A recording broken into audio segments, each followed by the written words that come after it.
Hey guys, it's MarionetteAngie. Today I'm bringing you another redesign / ramble video all about SeaWorld's journey to Atlantis. I went on this ride when I was young and I have a bit of a history with it, which I'll be telling in this video, but I also want to tackle how I'd fix the ride in its current state. There are plenty of amazing videos all about its past, and I definitely recommend SeaWorld History's documentary. Their channel is literally a treasure trove and I really love their work. So please go check out Journey to Atlantis Beneath the Waves. I had an hour to spare and I was doodling while watching the most recent version, and I highly recommend the video because it's probably the most informative one out there. They have like interviews with people, they have details on models that aren't exactly publicly available. They just dug really deep and it's genuinely impeccable. They're amazing. Shout out to SeaWorld History, and also thank you for supporting my channel. Anyway, on to the first part of the video. Quick disclaimer. In this video, I'll not go over any sort of animal discussion, as that's objectively not really anything to do with the topic. My view on SeaWorld has always been an admiration for their shows, music and rides, so I'll be focusing on the positives. Thanks for understanding. Part 1. My history with Journey to Atlantis and SeaWorld as a whole. Back in 2012, when I was the young, small age of 7, I went on my first ever trip to Florida. Being born and raised in the motherland UK for a majority of my life, I'd never been to America and I was really excited. I literally woke up at 2 AM and ate breakfast and then went back to sleep. I even had a certain amount of money I was allowed to spend that I'd been earning for weeks based on, if I'd been behaving well. So off we set on a super long flight and little me slept for a third of the way there because I was tired. We then went to our hotel and we spent quite a long time. I think we were there for like 2 weeks in Disney World, and then toward the end I believe we went to SeaWorld. I was so excited. I don't think I'd ever been this close to either dolphins or orcas before, and Blue Horizons amazed my child brain. I already have a video about it on my channel, and I still hold that same admiration for it and love it. But since making that video, I actually acquired an official Aurora doll, and I also made a custom Marina and Delphis. So the way I did it was, Marina is a Steffi doll that I bought, and I gave her a trainer outfit that I got online. And as for Delphis, I bought a Ken doll with like a wetsuit, and then I painted the wetsuit so it looks more like the actual Delphis wetsuit. Who gave you the right to slay? Honestly, I think they look really good, so now they just kind of are all in my room, literally above my head as we speak. On top of that, I also watched One Ocean and I got absolutely soaked because I sat in the splash zone, and I just remember running to my parents just covered in water like, ah! But I also then went with my dad on Journey to Atlantis, and boy was I in for a ride! I remember at the beginning I was a bit scared, but then I saw Laura for the first time and I literally went, mermaid! Waffle me! We then passed the part where she became a statue and her face went all green, and I remember I started to get scared that she wasn't as nice as she seemed and she tricked us, only for that to be literally confirmed moments later. Oh god. From then I saw the transformation and believed her to be Medusa, considering I was 7. And then she appeared above and terrified me, with those green eyes just watching my every move. I think after that I probably had my eyes shut, since the last thing I remember is the second set of like shimmering green eyes above you on the lift hill. And then as far as I remember, I was in the gift shop, so... This is a small note as well, but I'm pretty sure I remember seeing some sort of like statue of Hermes or like figurine in there. This was in 2012, so it was a long time ago. I remember wanting one, but my dad led me out pretty fast so I could go see my mum and sister. And also because I was probably terrified. I then went back to SeaWorld again in 2019 for my little sister's birthday. And that was my last and most recent trip, you could say. So I was there for like 1 day and went on Journey to Atlantis again. I actually remember being pretty frightened because of being a bit traumatized from the last trip, but then I was really confused because of the lack of the story, and I enjoyed the ride overall. The drops were really good. My mum actually asked me on the way out, she was like, hey, were you scared? And I admitted that I had been because I think we all remember just how terrified I'd been the first time, but without theming, there was nothing to be afraid of. I even wondered at one point if I'd imagined the whole thing, but then researching proved that I was right and everything was shut off. Honestly, I mean, now I'm older, so, less afraid.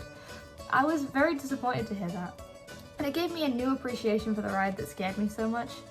I also went on Manta for the first time on that trip, and though I didn't see any of the new shows like Dolphin Days, I remember having fun. Part 2. A fanfiction. If you know me, then you might have found me through my writing. I often publish fan stories and creations online, and my most recently published fanfiction on fanfiction.net is one to do with the mythical story of Journey to Atlantis. Granted, it is quite loose, so take it with a grain of salt, but I wanted the stories focused on the regular islanders like Stavros and the ideals that kept them apart and how the connections we make lead to our future. I don't want to spoil the full story in case I got you intrigued, but it basically does everything this particular SeaWorld History Twitter post says not to do, which made me die laughing when I saw it. I'm sorry! It was... I will defend it, and in this video I intend to defend it. It is just funny that I found this post after I was writing it. I was like, whoops, I messed up in the eyes of my idols. In terms of characters, I had fun using the source material creatively. For example, Hermes is more of a spiritual presence throughout the whole story. He's not an actual like little fiber optic seahorse, he's more just this like lingering presence. Stavros has an adopted daughter whose story is inspired very much by a local of the ocean, and the lead characters are named Kai, Corey, and Miriam. Kai is the eldest, his father and mother live in the fishing village, and he's been raised on the islands his entire life, that being the 9 isolated islands that once surrounded the mainland before it sank.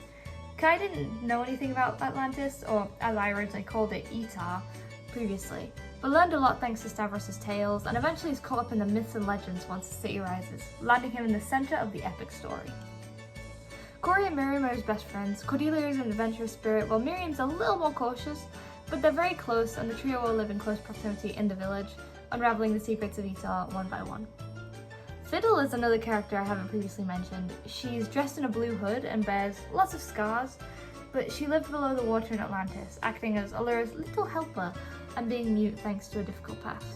She and Kai grow pretty close throughout the story and learn to care for one another, but that's for you to read. I ain't spoiling the Kai-Fiddle ship. I can't say the actual name because it's spoilers. That ship's supremacy. Anyway. Stavros and my interpretation is quite different. In the original pre-show he's pretty silly and weird, but in my version he's calculating and cautious, one of the only people left who survived the sinking of Etar. He also guards a mysterious weapon, one that could potentially shape the entire future of the city if they aren't careful, so be cautious around him! Finally, Lucia is the little daughter of Stavros. She's from unknown origin, but is happy to live with him, though there is a flaw that she's not allowed in the water surrounding the island, which is a little bit inspired by Moana. Even though she's 12 and the others are all around 16, she gets along very well with them, and Kai views her as his little sister and cares for her deeply. As you can see, I created a pretty interconnected story with my fanfiction, and had fun making my own interpretation of the world and its characters. Even if it's not 100% accurate to the original, there are still nods here and there, such as a nod to the 3 sisters found in the Jewels of the Sea signage and the shipping containers, and a nod to the statues and legends surrounding Medusa too, since it was a fun callback to my own past with the ride. And hey, you might even spot a certain 7-year-old hiding in the background.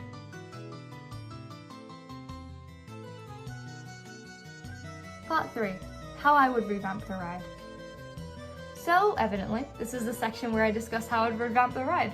I have 3 options for how it could be possible to fix this attraction, as it genuinely deserves the love and care. Considering how much I draw it, I think it's pretty easy to see how much I adore this ride, so I hope you'll hear me out as my creative cogs are turning. Let me cook! The simplest option, option 1, bring the original ride back. As I said, I know this seems like the simplest and most basic option, and admittedly it's my least creative, but essentially it would just be a call for them to turn on the old effects.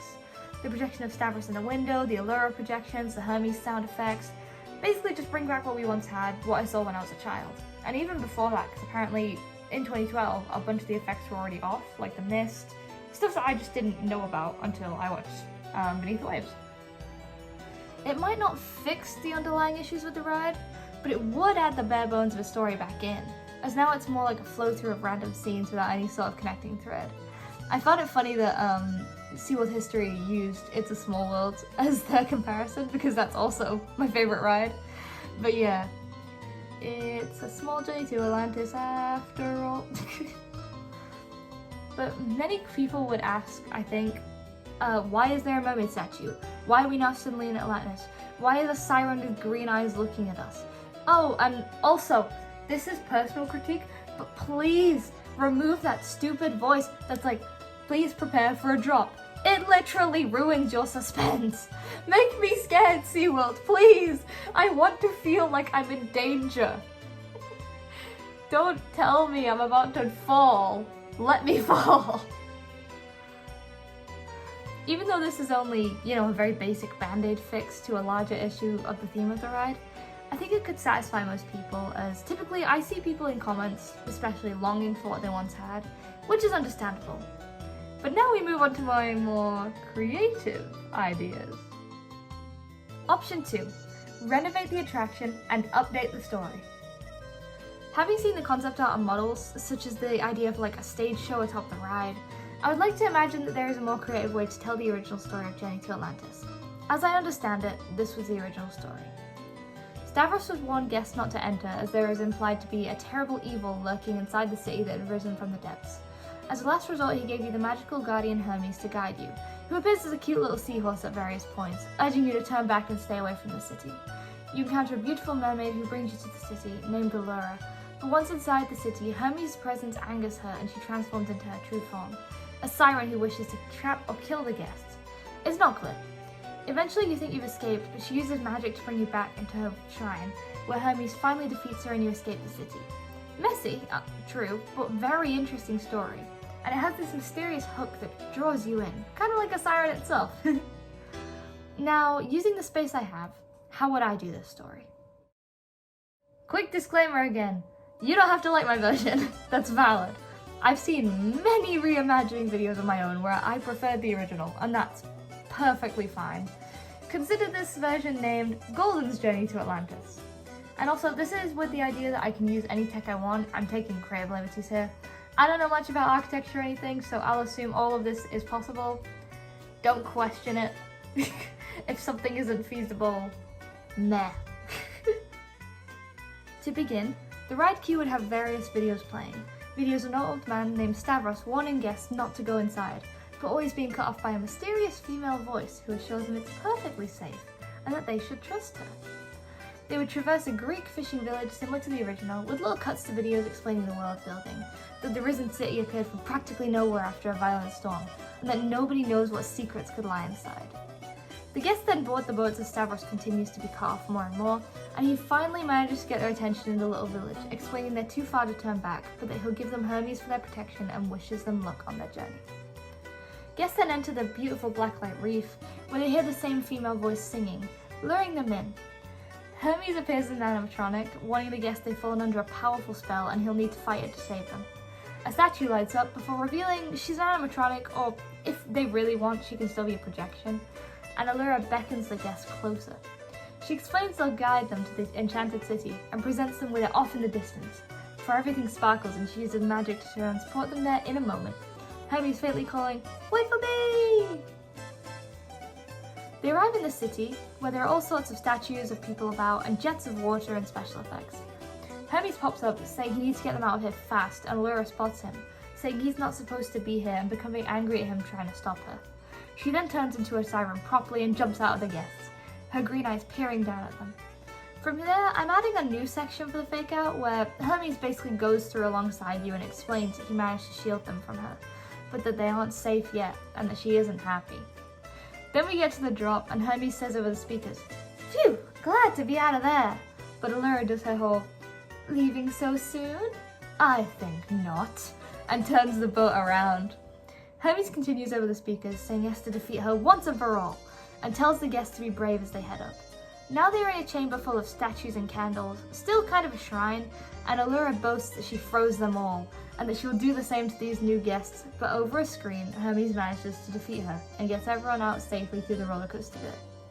I'd add a final little fishing village scene where Stavros welcomes them back, and Hermes is returned to him, the man telling the guests maybe he shouldn't have doubted them, as they've stopped the evil that overtook the city forever. That's how I would personally do like a rewrite. I'd keep the story mostly the same, but just try to make it a little bit more cohesive, and also adding a bit of a heroic aspect to the story to give the guests more involvement. So yeah. Option 3. a fragment of a bigger story. This is my most ambitious idea, so be prepared, but I really want to interconnect the legend of Journey to Atlantis with its San Diego counterpart and also San Antonio where possible. This would also be part of like a greater overhaul, once again taking this hypothetical of connecting up stories, so this would be my vision. Mainly using Orlando as a basis, because that's the one I've been to, and like the shows it had and all that, but there will be influences and instances where this can connect to the other two parks as well. Journey to Atlantis is told in 3 parts throughout the versions. Part 1 is in San Diego, Part 2 is in Orlando, and Part 3 is in San Antonio. Part 1 would obviously serve as a prequel and connect it up with the tales such as Blue Horizons and Kraken, and by extension based on my own stories, Mystify. And this is how I would do it. Atlantis was once a thriving city of life and wonder that lay above the shore. They lived in harmony with the spirit of the sea, Delphis, who could take on many forms. However, as time went on, people forgot the ways of the water and became sinful and corrupt and awful, and thus the city was cursed to sink down. People were transformed into sirens or monsters, and the sea spirit's power was used to send them down. This is explored more in my fic, so I'm mainly just using that as my basis. But the ride of San Diego's version itself is the moment when the city rises from the depths. When the elevator goes up, it could simulate the city rising up and emerging from underwater, thus setting up the greater story while making it an enjoyable experience. So it doesn't necessarily need to be connected, but it stands alone. But at the same time, it also has this narrative that flows through them all and connects them all up. The Orlando version would follow this, taking guests through the city and Stavros warning them of the danger, the brave adventurers taking on Allura and ridding the city of her evil. From there, San Antonio, where the city is now free to explore and now is a place of fun, because that one has very loose theming, but I feel like it could still be used in that aspect. Overall, I'd obviously connect this loosely with Blue Horizons through Delphis, as he controls everything in and around the ocean. And I really think it's a cool idea that he can transform into a dolphin and many other forms. On top of this, since I headcanon the kid in Mystify to be Marina's little brother, just for fun, it also connects the story to that banger soundtrack. If you saw how many times I listened to Mystify, you would question my sanity. Don't question me. As for other threads, there's also the issue of how Kraken connects to it, and even the Shamu game for the Xbox, I'm pretty sure, where he explored the ruins. My answer to that? Howl O Scream. It sounds surprising, but the concept of the cursed chasm is where I bring this in. I learned about this in Beneath the Waves. I'm obsessed with this idea. Essentially, the ocean floor has created a trench thanks to the city being removed, where various creatures and monsters dwell, as well as some fallen ruins that didn't quite make it to the surface.